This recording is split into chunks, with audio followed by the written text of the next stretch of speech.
கிடைக்குன்னு அந்த பெண்ணுக்கு மனசு விட்டு போயிடும். நிறைய பெண்கள் இன்னைக்கு அப்படிதான் ஏமாந்துட்டு இருக்காங்க. ஸோ இந்த இடத்துல பெண்கள் பொறுத்த வரைக்கும் நான் என்ன சொல்லுவேன் அப்படின்னா, என்னைக்கு நம்ம தனியாதான் வாழணும்ன்ற ஒரு நிர்பந்தத்துக்குள்ள வந்துட்டோமோ இந்த வாழ்க்கையை பிராக்டிக்கலா கொஞ்சம் யோசிச்சு பார்த்து உங்களை இன்னும் பலப்படுத்திக்கணும் மனதளவுல தான் சொல்லுவேன். ஸோ ஒவ்வொருத்தரையுமே உங்ககிட்ட அப்ரோச் பண்றவங்க எல்லாம் நீங்க எக்ஸாம்பிளுக்கு ட்ரையல் பார்த்தீங்க அப்படின்னா வாழ்க்கை முழுக்குமே ட்ரையல்ல தான் போயிட்டு இருக்கும்.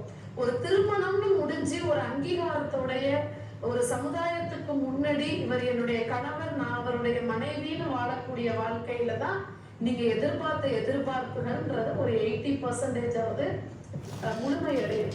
ஸோ யாரோ ஒருத்தர் உங்களுக்கு கொடுப்பாருன்னு ஜஸ்ட் லைக் தட் உங்களை அனுபவிக்கலான்னு வரவங்க கிட்ட நீங்க இதெல்லாம் எதிர்பார்த்தீங்கன்னா அதுல ஏமாற்றம் மட்டும்தான் அடைய முடியும்னு இந்த இடத்துல சொல்றேன்.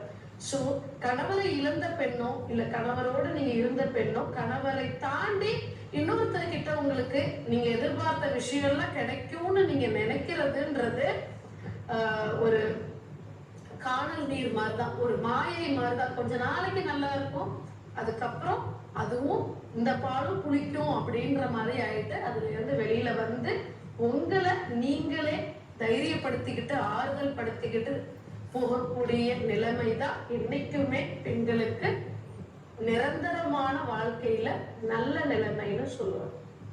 நன்றி.